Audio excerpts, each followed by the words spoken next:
Hello à toi, c'est Marion. Aujourd'hui, on va parler de sport et plus précisément de l'impact qu'il a sur notre morale.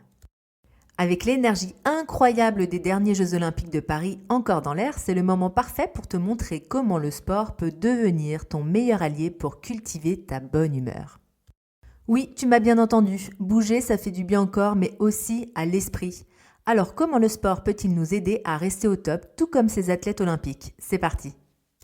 Les JO de Paris nous l'ont encore prouvé, le sport a un pouvoir magique. Regarder ces athlètes se dépasser, vibrer avec leur victoire, c'est une énergie contagieuse. Et figure-toi que pratiquer une activité physique même modérée nous offre aussi cette sensation de bien-être. Les endorphines, qu'on appelle les hormones du bonheur, sont libérées dès que l'on bouge. Pas besoin d'être un champion olympique pour ressentir cette bonne humeur naturelle. Même une petite séance de marche, de yoga ou un jogging léger peut avoir un effet immédiat sur ton moral. Ça me rappelle que pendant les JO, mes fils n'ont jamais autant fait de sport. Ils passaient leur journée à s'affronter dans toutes sortes d'épreuves sportives. C'est un vrai souvenir good mood pour moi et ça nous a encore plus donné envie de bouger. Certains sports sont particulièrement efficaces pour réduire le stress et retrouver le sourire. Parmi eux, la natation, qui a brillé aux Jeux Olympiques de Paris, est un excellent moyen de se détendre tout en bougeant. Glisser dans l'eau, c'est un peu comme flotter dans un cocon. Ça apaise l'esprit tout en travaillant le corps.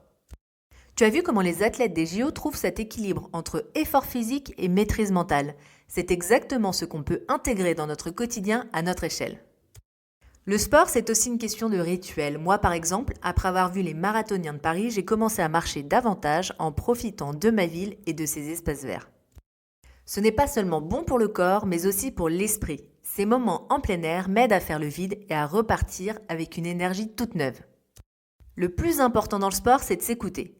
Si les athlètes olympiques doivent parfois se pousser à l'extrême, nous, on peut tout à fait prendre le temps de s'adapter à nos envies et à notre énergie du moment. Si tu te sens fatigué, pourquoi ne pas essayer une petite séance de stretching ou même simplement une marche tranquille ? L'idée, c'est de trouver ce qui te fait du bien et de ne pas te comparer.